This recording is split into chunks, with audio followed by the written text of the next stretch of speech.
Let's unbox the Black Series 6-inch figure of Cassian Andor from Andor Season 1. Varykino. If it's Star Wars, we collect it. Hello there, thanks for visiting Varykino. We recently did a rewatch of the fantastic Andor series, and as big Star Wars collectors, we like to celebrate our favorite stories and characters with our action figure displays. Personally, I like to display my Star Wars action figures clustered by series or movie, and you know what, space is always at a premium, so I generally wait until I've got a few figures before I start reshuffling my displays around to make space for the new series.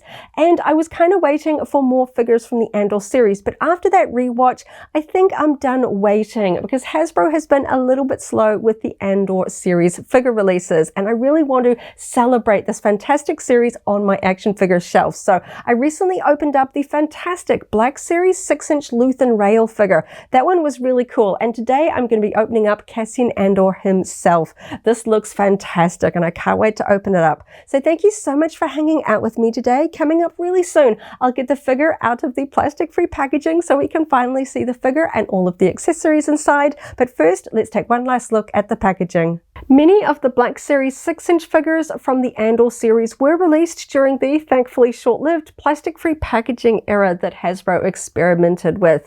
Instead of a plastic window allowing us to see the figure inside and importantly see if there are any flaws, instead we have this gloss image here of the action figure posed. I do like the pose and the image, but it's no substitute for really being able to see the figure, especially if you like to keep yours in their packaging. You just can't see what's inside. For the accent stripe here, we have a very vibrant orange here. We can see it says Star Wars Andor, and that color is also used for the character name here, Cassian Andor. Interestingly, it is just plain Cassian Andor. We don't have a variation or planet name here to distinguish because, of course, he does have several outfits throughout the show. Moving on to the side, we have a really good likeness here in the artwork of Diego Luna as Cassian Andor from the show. I think this is really good artwork. We can see the jacket that he is wearing as the action figure pictured there on the front, and he is holding a blaster pistol down low. We have that accent color coming up from the underside, and of course we have in black text at the bottom the character name for this one, which reads Cassian Andor. Moving on to the back, we've got an orange accent stripe continuing on here, and you can see this one reads as number 8 from the Andor series of Black Series figures. Now interestingly, there is another figure that also has number 8 on the back. You can see these two here. Obviously one of them is wrong, so this one is Valsather and this one is Cassian. When I put them together, we can see that Cassian Andor's blaster actually leads on to the artwork on the Valsather box, so we know that this one is actually number 9. It has been mislabeled there, which is a little bit of a shame, but of course I generally like to keep my boxes like this so I can see the art, making that really cool mosaic there. But of course it does make a little bit of an issue if you like to really spreadsheet and keep track of everything, but this one really should be number 9 and this one is correctly labeled as number 8. Again, we have that same image of the action figure in a slightly different pose here with the blaster held up. We've got that gloss finish here. We also have a bit of a blurb here, but this is more about the Andor series rather than Cassian himself. It reads, "In an era filled with danger, deception and intrigue, Cassian Andor embarks on a path that will turn him into the rebel hero who will challenge the evil galactic empire." And you can see, just for comparison, on the back of the Valsather box, we have that same text rather than a bio about her. Now, one feature that I do really like that was introduced in the plastic-free packaging era is this nice little diagram of the contents, because of course we can't see what's included in the box. So we have a picture of the action figure and any accessories that are included. We can see we have one Cassian Andor figure. We can see that it is noted as being 5.9 inches in height or 15 centimeters tall, and we have one blaster pistol accessory, which we can see that is also pictured in those posed images there. Something I did like about these plastic-free packaging boxes was the fact that we didn't have a window at the top. Of course, we didn't need light to look in it through that front window. I find that these ones, if you like to keep your boxes, were just so much easier to keep dust free. Those little cutout windows just attracted so much dust, and I was always having a hard time trying to keep them looking clean. But of course, I do prefer being able to see my figures inside. I like the new style of Black Series boxes where we have, once again, the window at the front. We've got gorgeous side art and no window at the top. It kind of feels like the best of all of the styles of packaging, so I really like that. I'm very nostalgic about these side angle boxes. They consist of the majority of my collection, and I really do like the artwork here. But of course, I like being able to see the figures inside, whether I am purchasing them or keeping them in their boxes for display, because sometimes you just want to keep some of your favorites in their boxes. But I can't see this one, so I definitely need to get them out. So let's get stuck into that. As usual, I'm going to open my box up by just quickly snipping through the tape on the underside there. So I've got my scissors. Let's get stuck in. I do try to keep my boxes as in good condition as I can. I do like to keep my Star Wars collectible packaging, and I find that opening it on the underside hides any little creases that tend to occur when opening these boxes up. So let's slide out the cardboard tray. Oh, it's a little bit caught on something. There we go. Okay, it's always interesting to see how these items are packaged inside these windowless boxes here. So we've got a cardboard tray, and of course, wrapped up like a mummy, we have the action figure. You can see that the tissue paper that it's wrapped up in has the Star Wars Black Series logo on it.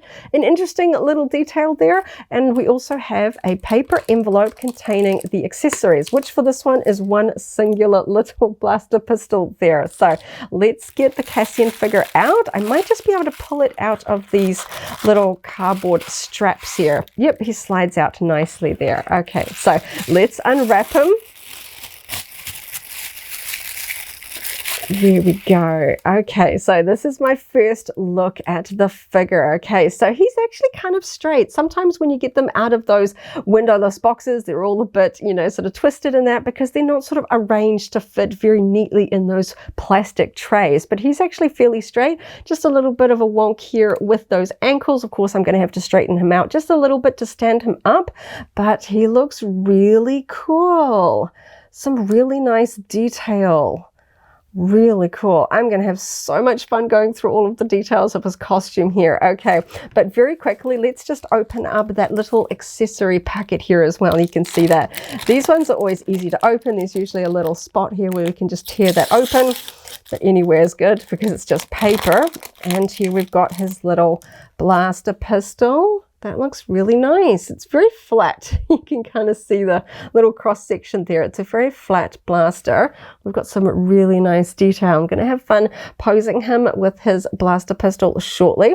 But of course, we've got a lot of clutter here. Let's clear this out of the way so we can go over this fantastic Cassian Black Series figure. So now I have the Cassian Andor figure and that one small blaster accessory out of the packaging so we can go over all of the details, and I'm really excited. I think the picture on the box doesn't really do this figure justice. I think this is a real shame that it didn't come in a windowed box because wow, the detail on this, the likeness, this is just incredible. There is so much surface detail that you just don't see in those images. I'm just absolutely blown away, and I haven't even really done that much in terms of checking it all out. I got step by step, so let's get stuck in. I'm going to start out with the face. I think this is a tremendously really cool likeness for Diego Luna, of course. The attention to detail here, the fine printing around the eyes. We've even got a little bit of color on the cheeks, and of course we've got the facial hair, which is a little bit more rarer for Star Wars characters, and we've got this fantastic sort of tousled hair. Now, interestingly, the hair, while being sort of a little bit short, obviously sort of meets that slightly longer sort of threshold for sculpting, especially because we have some pieces that fall over the face. So the hair is actually a separate piece, and you can see if I just get my fingernail underneath that it is fully separate. I can get all the way underneath those wisps hanging down at the front there, which gives it a real sort of depth. It isn't just kind of stuck on the face and painted. And of course we can see the sort of depth of it flowing around the ears. Really, really nice. And we've got good clearance from the jacket there as well. I think this is just fantastic. I couldn't see the painting and, you know, the details through that windowless box, but this is just amazing. If I had seen this figure in a windowed box, I think I would have just grabbed it straight away. You know, sometimes with those plastic repackaging, I sort of waited till they were on sale because I couldn't see if the figure inside was really going to be cool. Of course, everyone wants Cassian from the Andor series, but, you know, sometimes just the fact that you couldn't see the figures kind of felt like Hasbro was hiding something. I don't know why, but this is just really cool. I love that likeness. It's a good expression too. Really cool. I like the painting on the hair. I don't think we've got any accent colors here, but that texture is just showing up really well. All of that sort of tussled hair. Really nice. I like that. It looks attached well. I'm not seeing sort of, you know, a misalignment sometimes, particularly if the hairline is visible. Sometimes you can kind of see where things might not be sitting quite right. This looks really nice. I'm so impressed with that. Really cool. Okay, so let's just quickly check out the sort of articulation here of the head. Got really nice and smooth side to side. Little bit of front to back. We are going to hit the hair on that jacket there. So he's not going to tip his head back much, and he's got a little bit forward sort of front to back there with the chin. But generally, I think side to side is more interesting for posing, for me personally. I think that sort of gives them a little bit of sort of personality looking around at other figures that I will eventually, you know, put on display around him. Really nice. But, oh man, this jacket is incredible.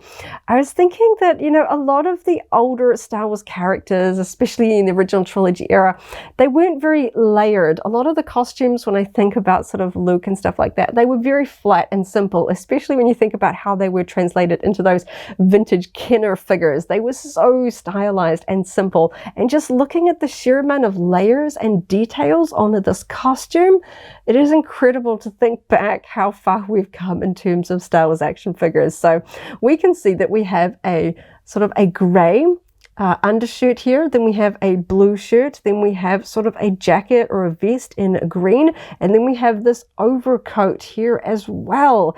So many layers, and of course this is all sculpted as one piece, but this jacket is incredible. And the first thing that I noticed when I got this out of the box is there is no side splits or anything in this jacket. Sometimes for the sake of articulation, Hasbro will put a split in the side of a jacket. I recently opened up the Luthen Rail Black Series figure, and that one has splits up the side because it is a little bit longer. I guess because this one is short and comes up on the thighs, we don't need sort of splits in it. And I have to say, it is a thicker plastic as well. It's not quite as flexible or bendy as some of the other sort of plastic coats that I've seen in the Black Series line. Also, this is a sculpted split that would sort of appear on the original costume, but there is no actual split in the plastic here. So it falls really nicely. Everything's sculpted.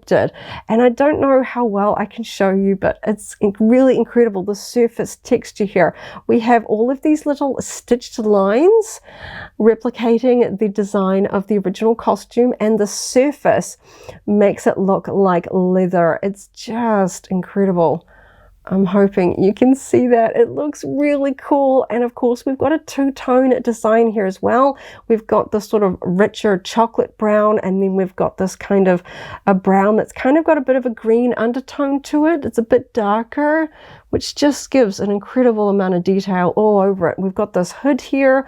There's actually got a bit of depth in there in the hood as well, so it doesn't look just like it's flat against the body.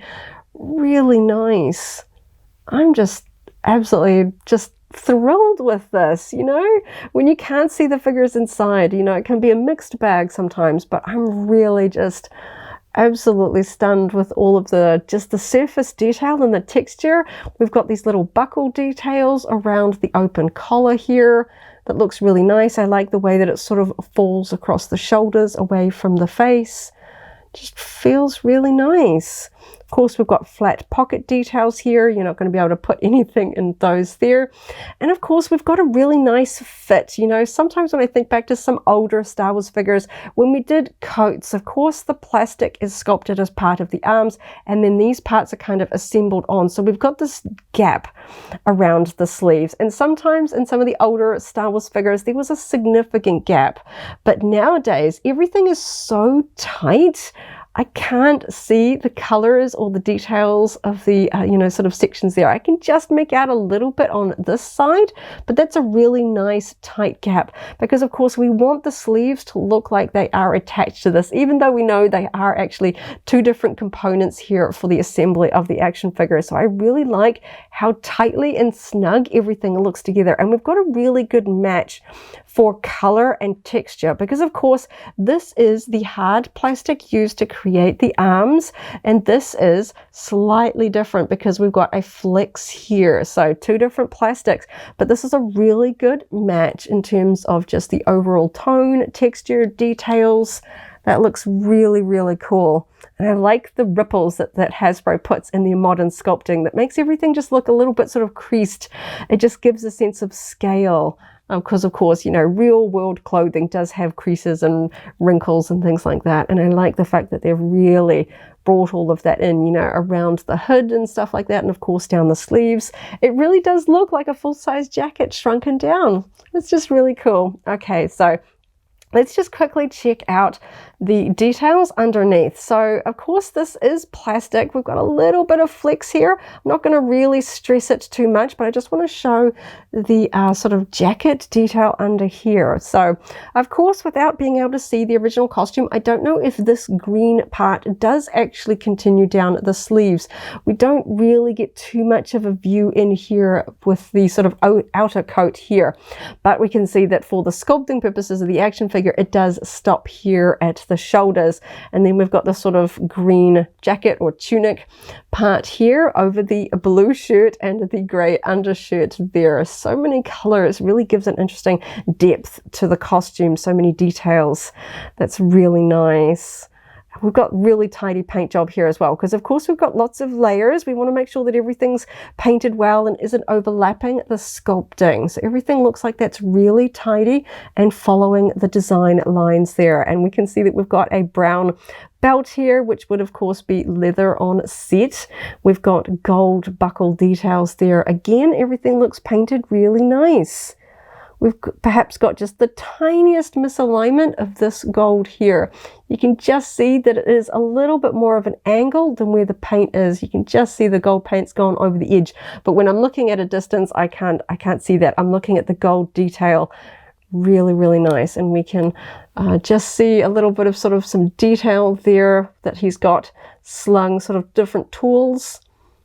Because, of course, they're not really carrying weaponry around much. You have to be a little bit more hidden with any weapons. So he's got some tools here on his sort of holster style sort of sling belt there as well. Wow, that's really cool. So you can see I've kind of started testing a little bit of the articulation just by moving that jacket back. So let's test out the arms, because sometimes when the clothing details are this tightly around the shoulders, they can affect how well we can move things around. But I will say, moving those arms back, they were swinging quite well, not freely, but, you know, comfortably. Sometimes figures straight out of the package are a little bit tight and it takes a little bit of movement. So I am hitting this little part here from the collar, but it just swings past there. There is just a little bit of it's just hitting a little bit there, but I can swing past there quite easily. So that's kind of fun. So very, very easy to move there, and we can go all the way up. So that jacket there at the shoulders is not impacting on the ability to move. Sometimes when the shoulders come out, it really stops us from moving the arms all the way up. So very nice there. And you can see the way that the sculpting of the jacket, we've even got details of the original jacket, which works so well for the articulation here. We can see that curve is actually accented with the sort of seam lines of the costume, which is really nice. We've got that sort of painted straps here around the wrists as well. So really nice costume details that do work really well. I guess it's It's good for Hasbro when there are details on the original screen used costume that work really well to fit in with articulation points for their figures. So let's check that out. Nice, easy at the elbows. You can see how that looks. When we're flexed it, of course, those articulation points when exposed do tend to be a bit more gloss rather than texture, just to make the movement smooth. Really nice there at the elbows. And I like it when everything kind of looks normal. Sometimes when you've got jackets, when you start moving the articulation, the flow of the sort of the sleeves gets interrupted when we introduce angles, and then everything starts to look a little bit wonky. But because we've got these really helpful sculpted details, it doesn't actually look like I'm interrupting the flow of the sleeves. It works really nicely. And of course, when we sort of bend the arms up, we hide those articulation sort of points there that we can see when the arms are straight, which of course we do have to have if we're going to be able to move the arms. But I like how well they just sort of hide when we put the arms up there. Really nice. We've just got those little bits visible there at the back, but very nice. And I can actually get the arms quite in close to the body, which gives it a really sort of real look. Of course, you know, people don't sort of walk around always with their arms sort of stuck out beside the body, but I like that we can, you know, get them with a good angle if we're going to do some action poses, or perhaps a little bit closer into the body if we're being a little bit more neutral in our poses. Really nice. And of course, we can see that we've got hands that look like they're ready to hold an accessory. We do only have one accessory for this figure, which is that blaster pistol, which we'll check out very shortly. Now, this hand, we can see that we've got an extended trigger finger, which is separate from the other fingers, which should hopefully mean that we've got a good grip on that accessory. And this one, we've kind of got a nice gesture, which I really like. Sometimes I feel like Hasbro gives us a stock standard lightsaber holding pose that sort of goes back to all those old school sort of accessories, sort of holding weapons. You know, they were always just kind of holding like this. That was basically the grip that you got with Star Wars action figures. And if a character doesn't have another accessory, I would rather have a neutral hand, something that looks like they may be gesturing or talking, not sort of cupping an invisible object. So I really like the gesture of this hand, just the way that it's kind of just loosely kind of pointing. You could put something in it, it's round enough to hold. You can see that sort of shape, but the way that the fingers are posed, it looks a little bit more natural. So if I put the arm straight down, it doesn't look too awkward. It doesn't look like he's sort of holding something, but I like that extended finger, not curled like a trigger finger, but just neutral enough. It's just kind of the best of both worlds. Can hold something, but doesn't look like he's holding something invisible. And this one's going to be fun to pose with his accessory, because when I was checking out the belt, doesn't look like we've got any kind of hidden holster or anything like that in order to sort of stow the accessory. I do like putting the accessories in my figure's hands. I don't want to lose them, and generally just looks cool if a figure is doing something. I do understand that sometimes there are characters that don't really have anything to hold, like Mon Mothma. We don't really see her holding much of a notable accessory on screen. We see her holding maybe a tablet or a drinking glass, not really that sort of action-packed when it comes to figures. So I understand why some figures don't come with accessories. But for characters that do use weaponry on a screen, like Cassian with his blaster pistol, I like to pose them with it. So I'm really liking just the way his arm is looking, and I can keep the arm really close into the body. You can barely see light there. That's really interesting how closely I can get that. Considering how many sort of, it looks like a bulky jacket. We've got all these layers. It is a separate piece, but we can still get the arms really close to the body, which I really like. Just fantastic. I'm having so much fun going over this figure. Okay, so we can see that we've got an articulation point here at the waist. Of course, being a shirt, we don't have sort of armor or anything to hide a slightly higher articulation point. It's going to be on the sort of with the belt here. So it's going to be a little bit interesting because we've got this sort of jacket encompassing around the waist. So we're probably going to get decent side to side. It's got some grip there. It's not free flowing, but I'm also not fighting it too much either. I like that. Kind of gives me a little bit of sort of a Han Solo sort of twisting to the side, one of those sort of iconic Harrison Ford promo shots where they're sort of twisting to fire. Yeah, I can actually get quite a good rotation there. And you know what? It doesn't actually look too distorted either. Some figures really don't look right when you start twisting them at the waist. And wow, okay, I can actually kind of tip them forward as well. Not as much back because we're getting that jacket kind of hitting there at the back. So I'm not really getting much in the way of back, but I can move forward there. You can see that that jacket's kind of flowing away from the body there. Looks really nice. It's still giving me quite sort of believable poses. Sometimes when you start twisting at all the articulation points, they look like they've broken some bones, you know, to sort of get into those poses. I like it when, you know, we use the articulation points and it looks quite natural. This guy is great. Okay, so we've done those ones, the arms, we did the head. I'll just quickly check the hands. Sometimes with the wider jacket sleeves, it does restrict the hands, but these ones are generally pretty good. The joint for the hands is actually pretty well hidden. So we can see that we've got a nice turn. With this hand, we've got a side-to-side sort of rock. You can see there, that gives us a good amount of little adjustment. And of course, we can rotate around. And this hand, we've got a sort of a forward and back there. And of course, we can rotate as well. So let's move on to the pants. A little bit hard to show because this jacket, of course, wants to sit close to the body. And I don't want to stress the plastic by sort of splaying it open too much, but let's check this out as much as we can. So the tunic does actually flow over the top of the hips. So that might restrict us a little bit. This does have a little bit of flex. It is creaking there a little bit, but it'll be interesting to see how much that's going to restrict at the top of the hips there.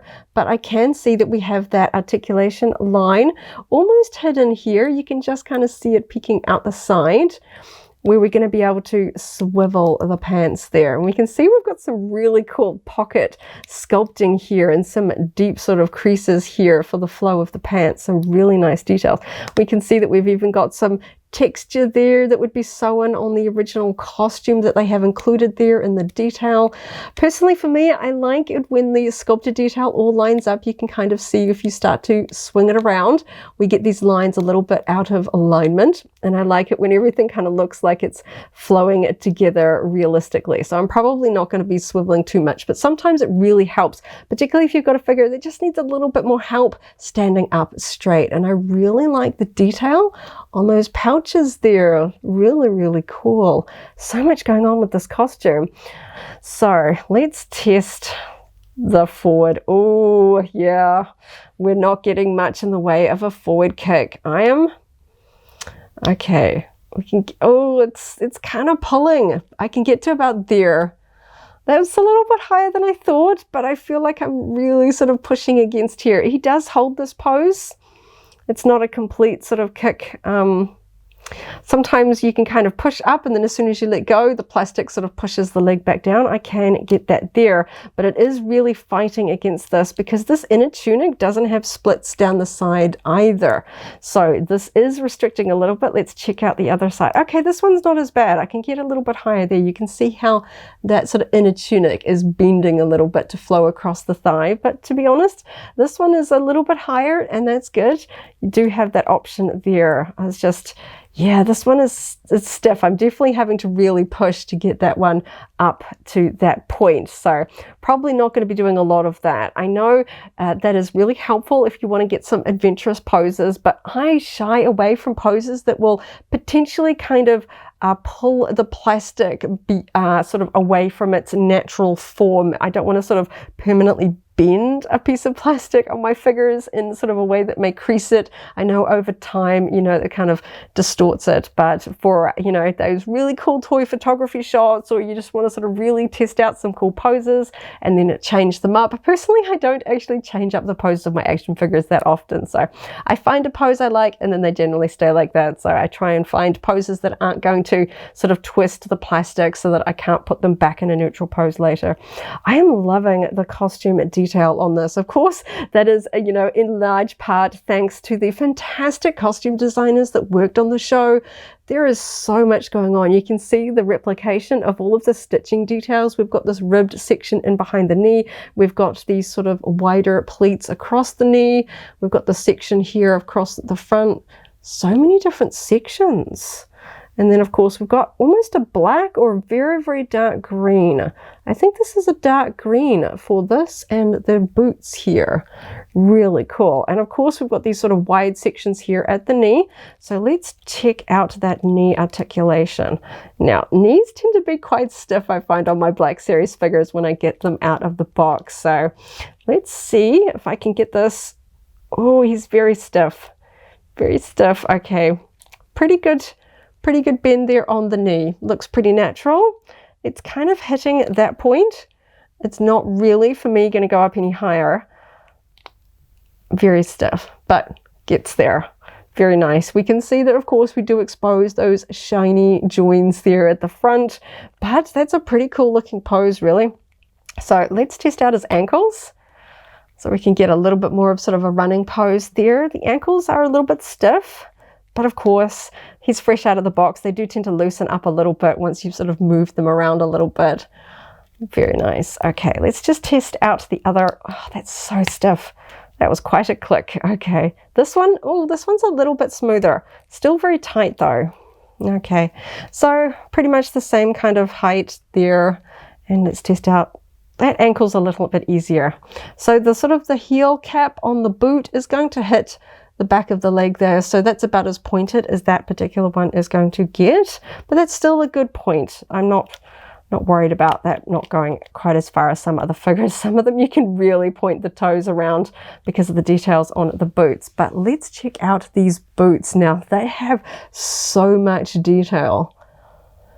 Absolutely fantastic. So we've got straps a little bit coming up there. I really like the way that the pants kind of crease and come in to the tighter strapping at the boots around the ankles. We can even see the lines. So small, the little sort of line detail around the sole of the boot. Really, really cool. And we can see that sort of rippled tread there on them as well. And you can see fantastic level of detail. Really cool. Nice. So cool. And of course, I do find that when characters are wearing sort of clompy boots, it does give them a steady base for standing up. So I will spend a little bit of time, you know, just sort of tweaking everything to get him to really stand up straight. But you can see, even though I've been twisting his legs and his ankles every which way, he does stand up quite steadily. And of course, I haven't really spent all of that time sort of really refining it, getting him just the way that I want him, you know, just with sort of a bit of gentle adjustment to get him to stand up. He stands up really well, which of course is important for Star Wars action figure collectors. We don't want our figures falling over, and of course it does add a lot of expense if you have to buy stands for all of them as well. So he is just fantastic. I am just blown away with the costume detail, just the textures, all of the little buckles and everything like that. The articulation is great. Really happy with this figure, the way that I can move him, pose him, just the surface detail. Really cool. He's fantastic. Okay, now we have that one accessory to go. So let's take a quick little look at this little tiny blaster pistol. So it looks like we've got two colors. We have a slightly speckled gunmetal gray for the bulk of the body. You can just see a few flecks there. And then we have a little bit of a brown accent paint here on the grip. It's so small, of course, and quite flat. So the style of this blaster pistol does remind me of the sort of Briar blaster pistol that, of course, is used by Kyle Katarn in the old Legends story. Sorry, just fluff there. That, of course, Kyle Katarn in the original Legends was the character that was able to steal the Death Star plans. And I think that that's kind of a fun nod, whether that was intentional or not, of the part of the sort of storytellers and showrunners for Andor, giving him a blaster pistol that's kind of like a nod back to the original sort of origins of the Death Star plans, because of course Cassian does help steal the Death Star plans in Rogue One, so I like that nod. And I think this is a really cool blaster. A little bit flat, but then of course if that is, you know, true to the original prop, then that is just part of the design. So I'm hoping this isn't going to be too hard to get into his hands. Sometimes the Black Series hands, the fingers can be kind of tight. The plastic isn't really that flexible. He does have a nicely extended trigger finger, and we do have an enclosed kind of squarish trigger guard here. So I'm hoping that I'll be able to get that finger into that. And I'm hoping because the grip is flat, it's not going to take too much effort to get it into his hand. So let's give this a little bit of a wiggle. Okay, so that fit into his hand, and let's see. Oh, no. Wow, look how well that finger goes all the way through. That is a really nice hook there. You can see just how well that fit through. The thinness there of the grip really helped him hold that. That's really nice. I like it when I don't have to fight with my action figure fingers to get them to hold accessories, because of course they're slender. I don't want to ruin them, and I don't want to break anything, especially because we've got those articulations there at the wrists. I really don't want to break anything. And you know, it's just fun when you're less stressed when you're setting up your action figures. He looks really cool. I'm sure I'll be able to get some really fun poses with this. Wow, what a fantastic figure. I've just had so much fun going through all of the details, checking out those surface textures, the face, the likeness, the way that I can pose him. He is just an absolute standout figure. I mean, of course, I choose carefully all of my Star Wars collectibles. I love the Star Wars action figures. I treasure each and every one of them in my collection. But you know, sadly, there are ones that don't quite live up to your expectations. Maybe there's a favorite figure and perhaps the face isn't quite right, or the paint isn't quite as tidy as you like. This is just fantastic. I love the Andor series. I think Cassian Andor is a fascinating character. I'm really looking forward to season 2. And it's just exciting when an actor, a character, everything comes together, and then you get really cool toys to boot. And this guy is really cool. I just wish there were more. You know, I'm kind of, you know, a little bit mad at myself for leaving this poor action figure alone in his box for so long. I was really waiting till I had more space to build up an Andor Black Series display, because of course sometimes figures are a little bit safer in their boxes. But he looks so cool. Okay, so I have a couple of the other Andor series Black Series figures that I'm just going to quickly get, because I really want to see them starting to build a lineup. So I'll quickly grab those. So here we have a couple of characters that Cassian would be in scenes with in the first series of Andor. We have Bix Kalleen, who we see on Ferrix. Of course, we have Cassian and Luthen Rael in his slightly more sort of action-y outfit. Of course, we see him in his more glamorous robes on Coruscant, but this is more of the garb that he would wear in scenes with Cassian. And you can see the differences in heights and body builds and things like that. I think this is a really fun lineup. I'm really enjoying getting my Andor series figures out of their boxes and finally seeing them all together. The facial likenesses, I think, of the two male characters is really good in particular. I really like it when I can sort of see their characters kind of coming to life. I can hear the voices, see scenes in my head when I look at figures. And these two in particular, I think, are fantastic likenesses of Diego Luna and Stellan Skarsgård in particular. Really, really cool. They look fantastic. I am so looking forward to Hasbro eventually making more figures from the Andor lineup, especially Deirdre Miro. She was fantastic in the show, and we know she is coming soon in the Black Series and Vintage Collection lines. I can't wait to get her. I know she's not specifically in a lot of scenes with these characters, but she was so important in the show, and I can't wait. Really hoping to see perhaps an expansion to the line when we get Andor Series 2. I really got my fingers crossed for that. This was fantastic. I had so much fun opening up this Black Series Andor figure. He's just fantastic. I can't recommend him enough. He's just a fantastic figure. Thank you so much for hanging out with me today as I opened up another Star Wars Black Series figure and had just absolutely so much fun. He is great. I hope you have a wonderful morning, afternoon, or evening, wherever you are in the galaxy, and let's hang out again very soon for more Star Wars fun. May the Force be with you. If you're a Black Series fan, I recently unboxed the Luthen Rael figure. That video is linked here in case you haven't already seen it, as well as a whole Black Series unboxing playlist. This is the way.